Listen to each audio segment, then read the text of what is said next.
Nigerians have gone to the polls and elected who they feel should lead them for the next 4 years. Hello and greetings from the eccentric side.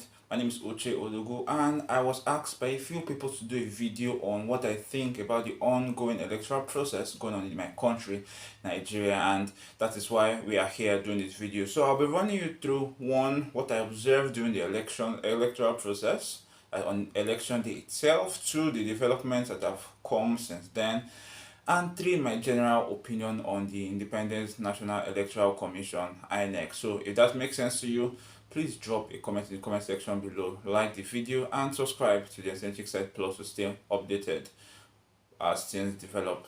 So let's start from the electoral day itself. I must first acknowledge that yes, I did not vote on that day. I worked as an observer, so I felt I needed to be as neutral as possible. I worked with an NGO to observe a few things in the election, more about what I observed later in the video. But from my own polling units, the polling units I went to, it was largely peaceful. Obviously, you have the occasional pockets of people raising their voices at each other, but that's what, in my opinion, is quite normal. People are bound to have misunderstandings. So just largely peaceful. Not no fights, no snatching ballot boxes, no people trying to prevent other people from voting, like what I heard in some areas in Lagos State. Now, according to videos I have seen, so I asked for who has videos of the other side doing it, but I could not get. Now, according to videos I have seen, in some areas in Lagos State, what is popularly called Agbero, that is the area boys, aka street guys, aka thugs, were preventing people from a certain ethnic group in Nigeria from voting. I saw about three sets of videos to prove that claim. Now I asked who has a video of perhaps thugs in the East preventing people from voting their preferred candidates. Say they wanted to vote either the PDP candidate Atiku Abubakar or the APC candidate Asiwaju Bola Ahmed Tinubu, but I couldn't get any. So I will work on just what I have seen. Although I was saying that yes, it's going on there, but from the video evidence I was able to see myself, I feel that the information I have at hand says thugs in Lagos State were preventing people from a certain tribe from voting their candidate because they felt that they were not going to vote for their guy. Yeah, no names mentioned intentionally. So that was what allegedly happened in the videos I watched. I uploaded a few of them on my YouTube channel. I saw others, but did not feel like uploading because I felt they were not proof enough for me. Now that happened. I also got to learn that in some areas in Lagos State, people were snatching ballot boxes and like did not come on time. And then I don't know. I got these feelers from people that a certain logo of a certain party was not printed clearly on the ballot papers. So it was like INEC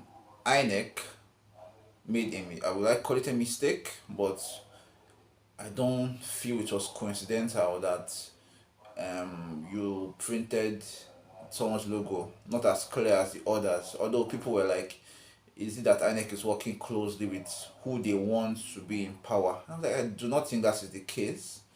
I don't think INEC as a body is corrupt, but maybe a few people in the INEC may be corrupt. But I don't think INEC an establishment is corrupt. So that happened as well, and a few other violent acts went down. And then what I found very pleasing and very made me feel very hopeful that yes, perhaps my country can become better and things can move further was the level of involvement by the youths of the country. I was quite surprised because yes, a lot of people, youths have been supporting their candidates and be very vocal about it on the interwebs, but I never expected that they will convert that online rage to physical rage by going to the ballot and voting their preferred candidate. I was quite surprised because on my WhatsApp status, I kept on seeing a lot of people with 100 and something WhatsApp updates and 50 something, 60 something. And then I click on those updates, what I'm seeing there is results. Youth surprised me. What were they doing? They went to vote. They not only vote, they stayed behind and let them count the vote. And after the votes were counted, they got pictures and uploaded it. And then in the instances where, as I said earlier, and they may not be corrupt, but they definitely have corrupt people within the INEC. So in the instances where people were, and some INEC officials were trying to play pranks and um, do some shady deals, Nigerian youth insisted that their votes count. So I heard of some INEC officials coming up with excuses like maybe there was no network to upload the voting results online instantly. But Nigerians said no, no. We are aware that there's a way to go about it offline. And they're like, okay, they were shocked. Some other people said they don't know the password. That one cracked me up. So another INEC official said they don't know the password to upload the results. I was like, how is that possible that you came to, get results and you don't have the password to upload it to your process? How does that make sense? But even at that time, Nigeria said no, we refuse. You must upload it, and they stood their ground and made sure that they voted, and then the system did not fail them, and that was good. It made me feel like yes, maybe Nigerians have finally realized that the country belongs to us. Yes, I know that one of the candidates have been shouting, "Take back your country. The country belongs to you," despite the fact that he is in his retirement age. But anyway, what do I do? Let's focus on the topic at hand. Now, Nigerians have probably finally realized that the country belongs to them, and so they decided to take matters into their own hands, vote their preferred candidate, ensure that their votes were counted, and the process that INEC said they were going to follow was followed to the letter. Now, even in places that I heard that there was violence, dogs came and tried to scatter things. The moment things calmed down, Nigerian youths came back. I heard of that woman, that very heroic woman. I wish I knew her name so I can give her a proper shout out. But I heard of that woman that, despite the fact that she was injured in one of these electoral violences, after getting first aid treatment, she came back to ensure that she cast her vote. Well, these are heroic things that I feel Nigerians are doing. They are really tired of the way things are run in the country and they really want a change. On the other hand, there was also that pregnant woman, somewhere I think on the island in Lagos State, that after waiting and waiting, INEC officials delayed in showing up, and she was about to give up. After all, she's pregnant, about to give up and go home and rest. You can't be losing your child for your votes. Yes, your vote should count, but life should come first. So she was about to go home, but the Nigerian said, "No, don't go home. Your votes must count." And he helped her into his car, turned on his air conditioner for her, and then that was how she casted her vote. So this acts of heroism, in my opinion, was what made me feel like yes, it is possible for the Nigeria we love to become a thing of reality, and that was what I felt about the election day itself. Now we'll move on to what transpired after the election. Now, it continues to baffle me why today, as I'm filming this video, today is Tuesday. It continues to baffle me why we are waiting until how many days before we can finish counting and know who exactly is going to rule Nigeria for the next 4 years.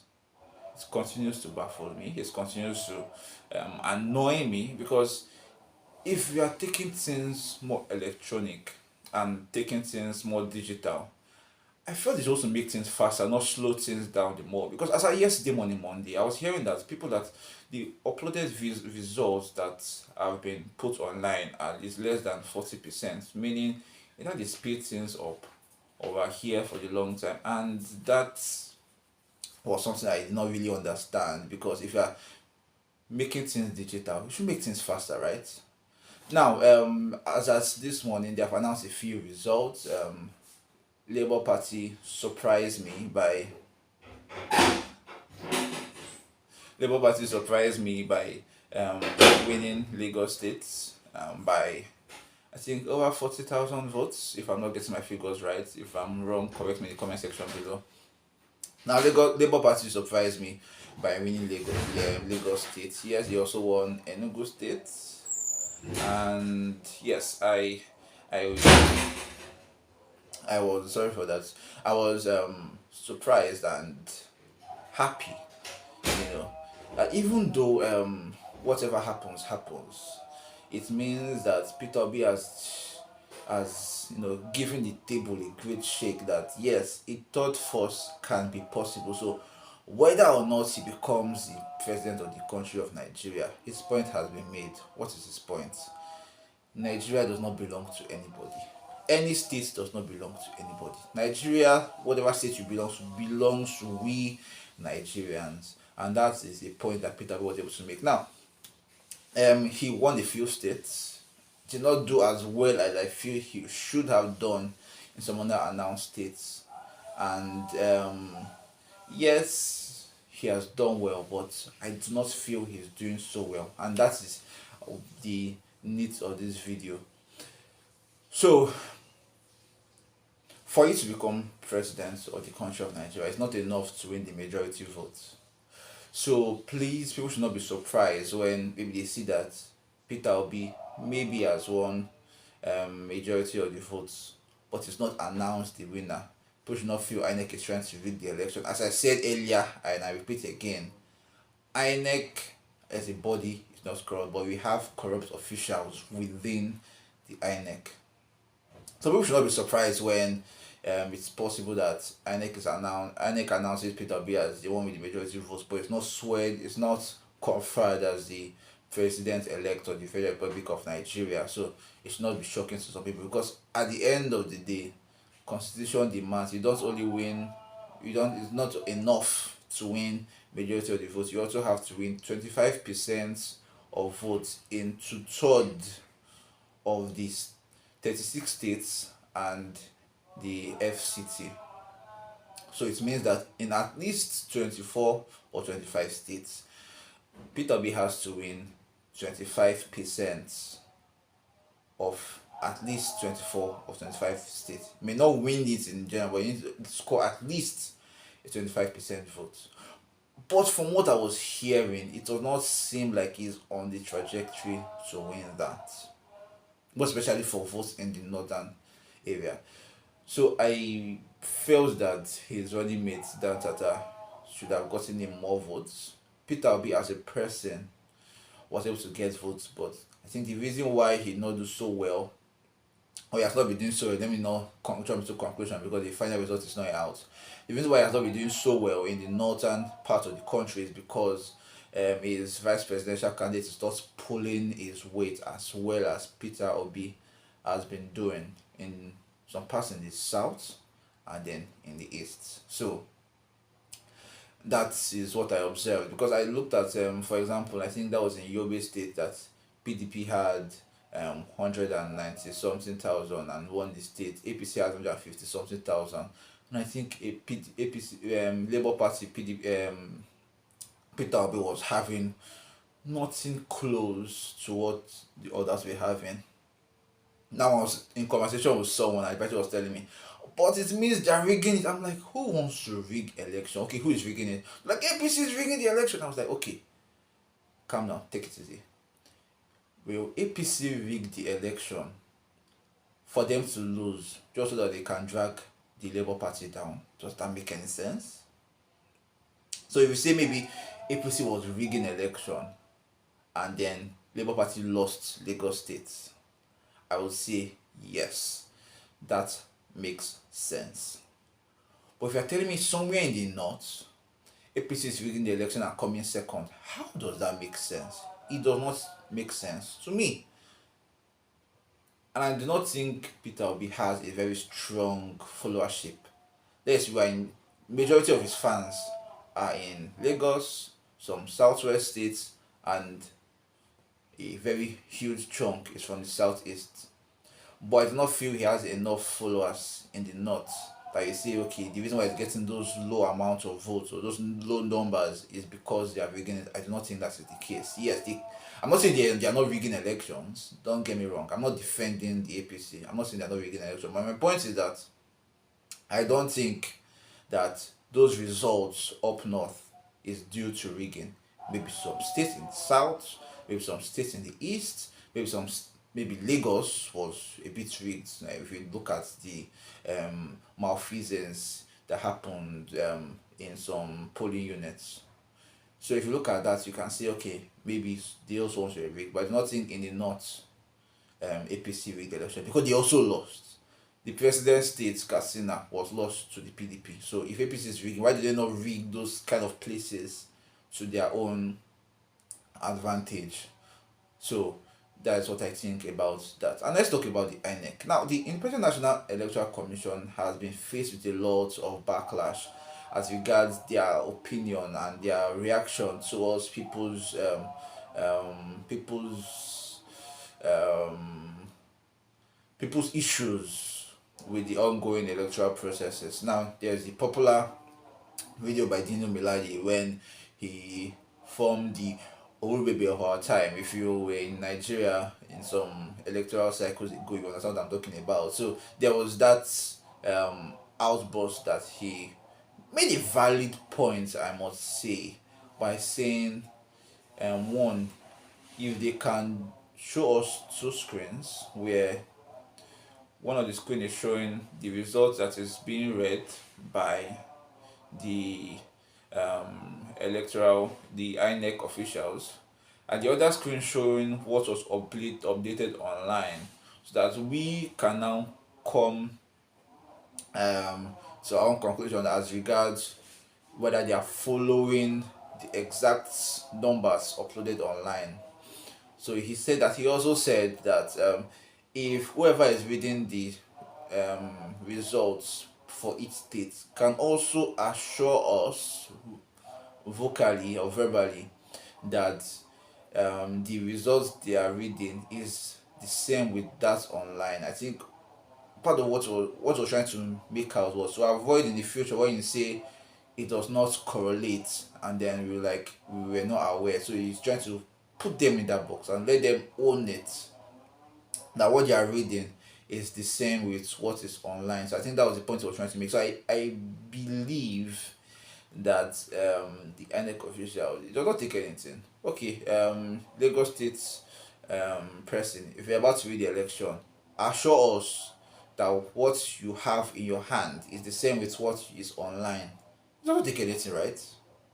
It just takes more time. Go and confirm it. Then if you have confirmed that it is the same, assure us and let's move on. So when the INEC official, when the INEC president, the INEC chairperson, Professor Mahmoud Yakubu, did not respond in the way he would like, Senator Dino Melaye and some other party agents walked out of the room, and the proceedings continued. So I feel yes, Dino Melaye had a point in that regard.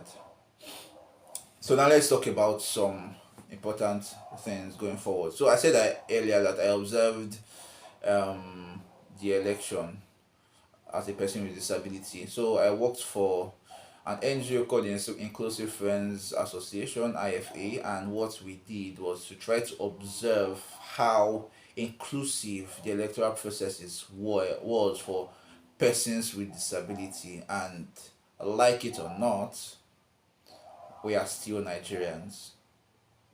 And on this, from what I observed and from what I some my fellow observers gave to me, I do not think INEC was ready for persons with disability to vote.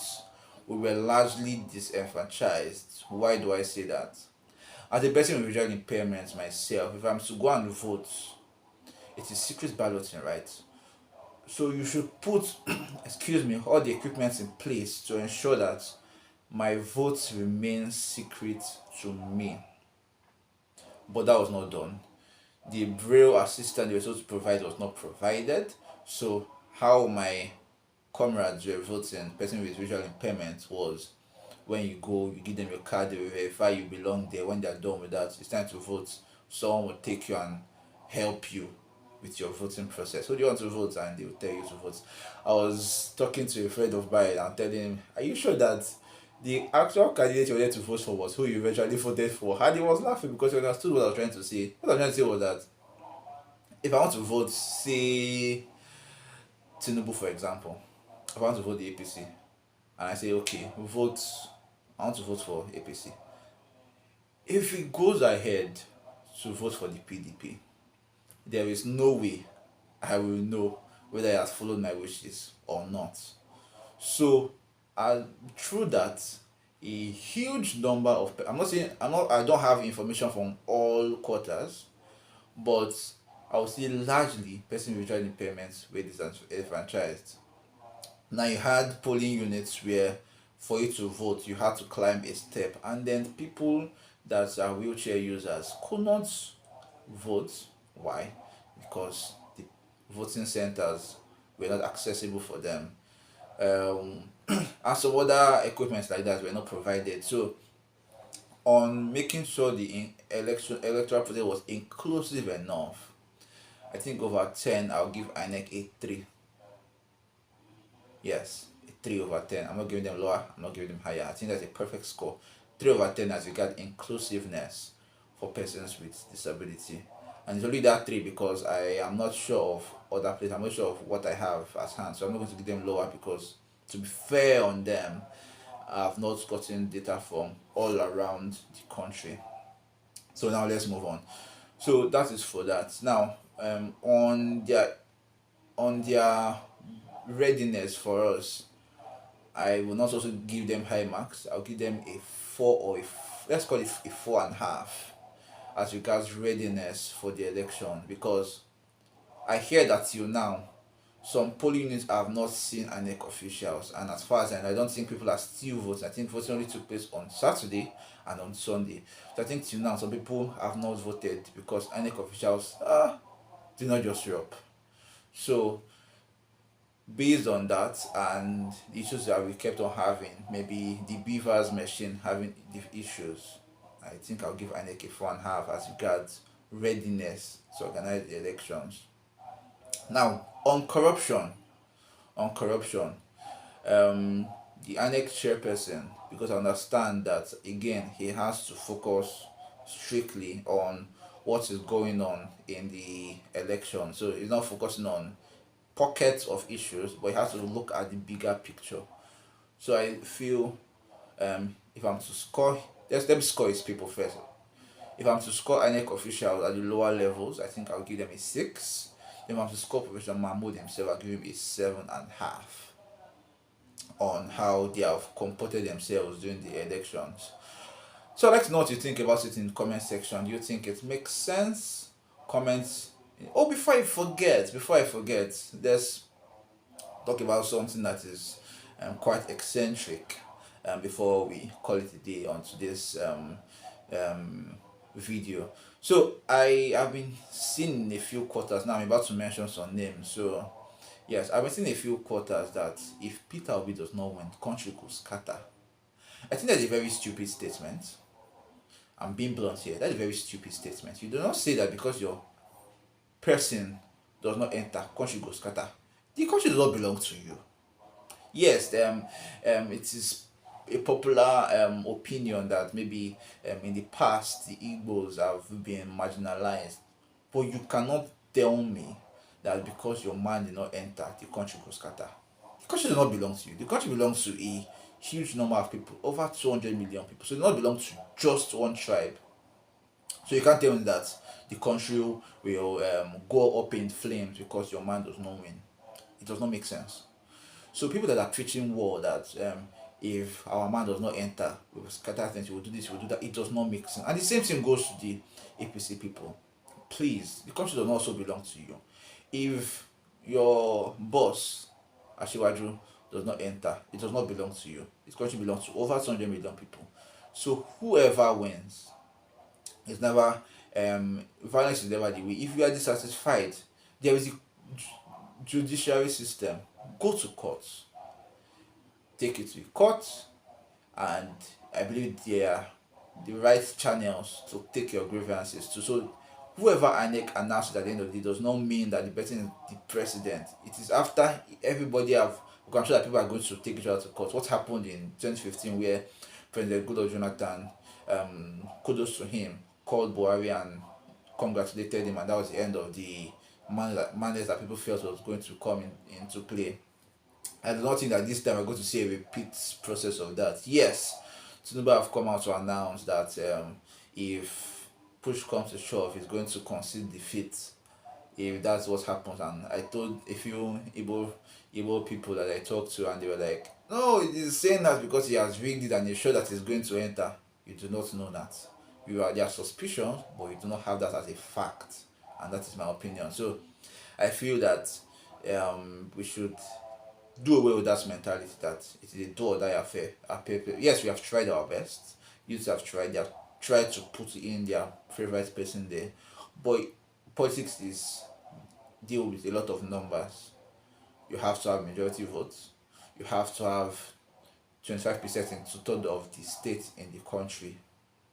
So it's not just enough to vote. Yes, if you win two states and you don't have the required 25% for two-thirds of the state, there's no way you become the president, and that is law. And so there's little to nothing you can do about it, as your candidate's done well enough to win enough states across board. That is what you should be thinking about. Yes, you want large margins in your states of choice, but have he won in other parts of the country? Because I like the way the election works, so that to avoid people from just getting enough crowd in some certain segments of the state and leaving out the others. So yes, it's a good idea. So do not prepare for war, please, please. Nigeria belongs to all of us. Let's remain peaceful. Let's express our grievances with maturity and sense. We went to vote. We did not burn up polling units. We insisted that things should go the right way. Let's not turn around and make things go the wrong way. If you have grievances, follow the right channels, and that's what I feel. So let's know your comments in the comment section below. Do you feel my score for the INEC was right? Let's know in the comment section below, and don't forget to like, share, and subscribe to the Eccentric Side Plus. Till next time when I come your way, from me to you is stay eccentric. Goodbye.